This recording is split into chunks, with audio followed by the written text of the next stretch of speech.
মানে উনি আজকে বের হতে চায় নাই, বাট পরে চিন্তা করছে যে না বের হলে আমি খাবো কি। এইভাবে আপনার তো যাত্রী ওঠে না তো, আমি দেখলাম তো।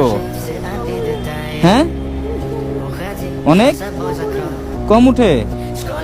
একটাবার দেখেন তো, ওনার রিক্সা থেকে আপনি উঠবেন একটাবার, একটু খেয়াল করেন। এই মানুষের রিক্সা থেকে আপনি উঠবেন সম্ভব এটা?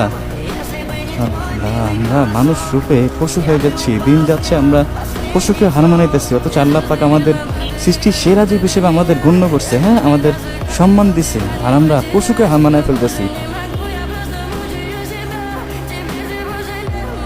আন্টি আছে নাকি? আছে, উনি কি করে? আপনি কার সাথে থাকেন এখন? হ্যাঁ, এক মেয়ে।